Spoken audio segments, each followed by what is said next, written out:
Nowadays, it is becoming a convention to form enemies. That because someone is of a nationality or ethnicity, they're in a position of attack. John Knowles creates a powerful narrative through the voice of Jean Forrester, who attends a preparatory school during World War II with his roommate Phineas, an athletic daredevil whom Jean is jealous of.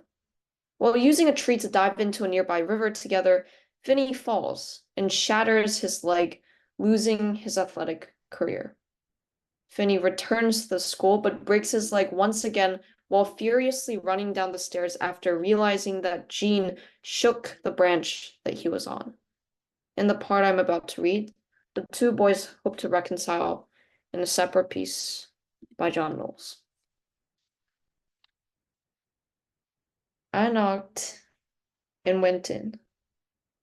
He was stripped to the waist, sitting up in a bed, leafing through a magazine.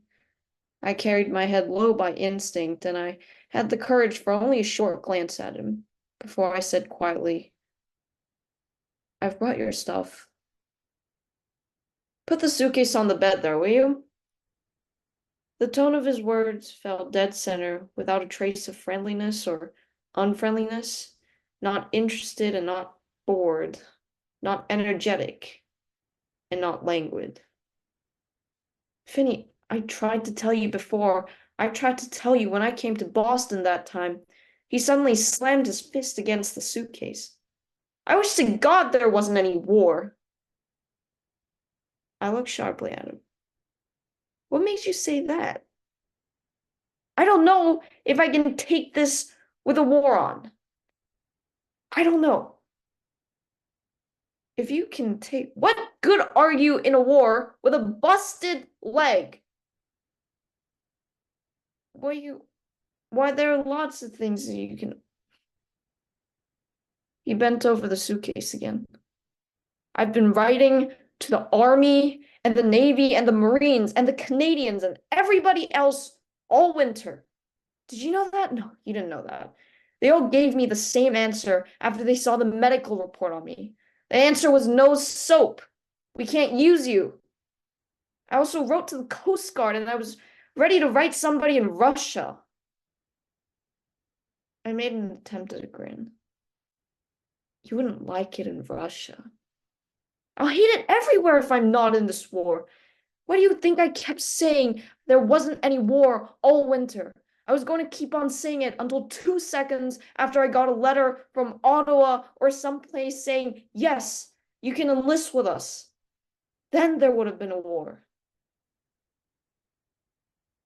Phineas, you wouldn't be any good in a war, even if nothing had happened to your leg. Something just seized you. It wasn't anything you personally felt against me. It wasn't some kind of hate you felt all along. It wasn't anything personal.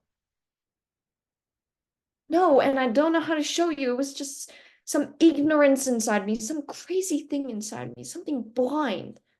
That was all. He was nodding his head, his jaw tightening, and his eyes closed on the tears. I believe you. It's okay, because I understand, and I believe you. You've already shown me, and I can believe you. The rest of the day passed quickly. Dr. Stanpole had told me in the corridor that he was going to set the bone that afternoon. Come back around 5 o'clock, he'd said, when Finney should be coming out of the anesthesia. After lunch, I went back to the dormitory with Brinker. Then I took a shower, got dressed, and went back to the dormitory. And at 4:45, I went to the infirmary. Dr. Stample came walking rapidly out of his office, his head down and his hands sunk in the pockets of his white smock. He didn't notice me until he was almost past me, and then he stopped short. His eyes met mine carefully, and I said, "Well, how is he, sir?" Dr. Stample sat down next to me and put his capable-looking hand on my leg. This is something I think boys of your generation are going to see a lot of, he said quietly. And I will have to tell you about it now. Your friend is dead. He was incomprehensible. I felt an extremely cold chill along my back and neck. That was all. Dr. Stample went on talking incomprehensibly. It was such a simple, clean break. Anyone could have said it. Of course I didn't send him to Boston. Why should I? He seemed to expect an answer from me. So I shook my head and repeated, why should you? In the middle of it, his heart simply stopped without warning. As I was moving the bone, some of the marrow must have escaped into his bloodstream and gone directly to his heart and stopped it. That's the only possible explanation. An operating room is a place where the risks are just more formal than in other places.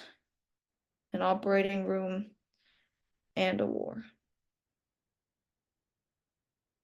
The marrow of his bone, I repeated aimlessly. This at last penetrated my mind. Phineas had died from the marrow of his bone flowing down his bloodstream to his heart. I did not cry then or ever about Finney. I did not cry even when I stood him being lowered into his family's straight-laced burial ground outside of Boston. I could not escape the feeling that this was my own funeral, and you do not cry in that case. I never killed anybody, and I never developed an intense level of hatred for the enemy, because my war ended ever before I put on a uniform. I was on active duty all my time at school. I killed my enemy there.